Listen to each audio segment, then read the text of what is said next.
University of Michigan. While I was serving as board chair for the LMU Mexican American Alumni Association, now known as the Latino Alumni Association, I was honored to meet Dr. Guerra when he first joined the staff, the faculty at LMU. And he tells me earlier that it was 1984, which is the same year I joined the board of MAOF. So interesting enough, I was fairly young, as you can tell. So at the time, Dr. Guerra was looking for ways. He and I discussed, along with the board, for ways to make the Alumni Association more impactful, more influential, and more successful in the community. And I can tell you from personal experience that under his personal tutelage and leadership, the LMU Association has joined the USC Mexican American Alumni Association as two of the leading organizations of their type throughout the nation.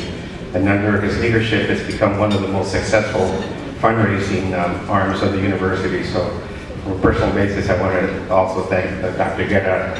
So, without further ado, let me introduce to you tonight's honoree for excellence in academia, Dr. Fernando Guerra.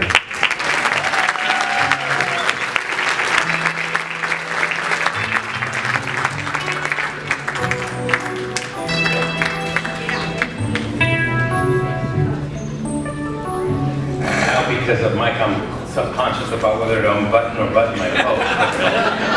So, Carlos, thank you for being a partner in terms of transformation, not only at LMU, but throughout Los Angeles. I appreciate that.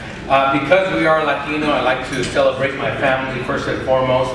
My wife, Lali de Aslan, who's here. And there are actually more people in the room who know her than know me. I realize that. So, her mother is here as well, Maya de Aslan, who we named our daughter after, Maya. She's been a tremendous advocate and agent for change in the Coachella Valley, and it's proud to have her as the grandmother of my children who are being trained to be social activists. One of the great things about the Mexican American Opportunity Fund is the programs that you heard up here. And Teresa, I don't know where you are, but when you were talking and speaking about your experience, you were talking to me directly and my sister Chris, who is here, who took care of our mother for many, many years, over 2 decades, who just recently passed away. She was 97 years old, and she was with us and vibrant throughout all that time.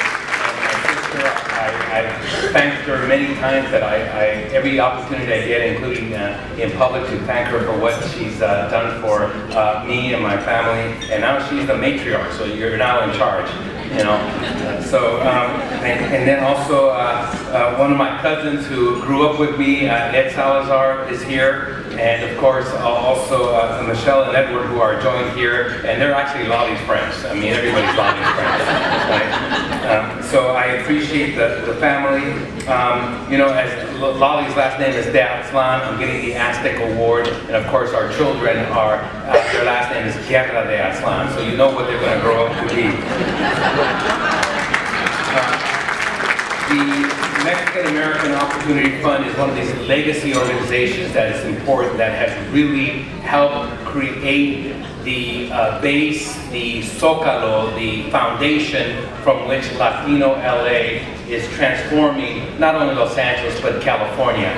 You saw some of the people who came up here, and again, it really spoke to me, not only Teresa, but Kevin, I know you're out there. I wish I had known you earlier and talked you into coming to Loyola Marymount University instead of Cal State LA. Great place, but I would have appreciated you being with us. And Sharon, when you talk about your children, Lolly and I have 3 great little ones who we have that same challenge. So I appreciate what the Mexican American Opportunity Fund has done for you and many, many children throughout Los Angeles County. It's just incredible. Thank you for the board. There's so many of the board members that I know: Laura, Ernesto, Carlos, Roy, Jerry. I can go on and on. I know they've already been called out, so there's no need for me to do that. And you know, throughout what I study are Latinos in Los Angeles, and the incredible transformation and the impact that Latinos have had on Los Angeles. You heard Congresswoman Sanchez talk about why Latinos don't vote. And that's the other question. That's the wrong question in my mind. The question is, why doesn't the electoral system allow Latinos to vote? Let me just give you one fact.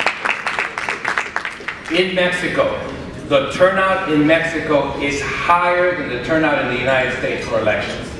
Mexicans vote at a higher rate than Americans. Puerto Ricans vote in Puerto Rico at a higher rate than Americans. Michelle, Peruvians vote at a higher rate than Americans. It's not a cultural thing. When people say, why don't Latinos vote? That's the wrong question. Latinos throughout the Western Hemisphere, except for the United States, vote at a higher rate. It's not cultural, it's institution. It is the laws and the culture of campaigns that purposely dilute the Latino vote. And therefore, it is incumbent upon us to change that. And you've heard Congresswoman Sanchez, Congresswoman Judy Chu, who for the longest time I thought was Latina, but actually Asian.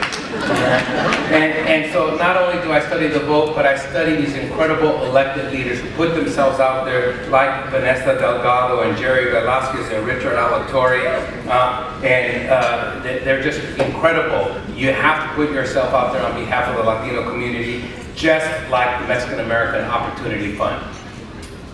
They are leaders, but they need someone to operationalize the policies that Judy Chu was talking about. They need somebody to actually do the work.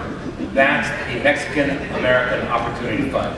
I am greatly honored to be honored by them, and I'm humbled to be with Moctezuma Esparza and the other the honorees here, because they are creators. They tell our stories, and I feel that I'm just not telling the story, but basing my work on the work that they do. So Moctezuma, thank you for everything that you've done, and thank you, the Mexican American Opportunity Fund, for honoring me and my work, and Loyola Marymount University. Greatly appreciate it. Thank you.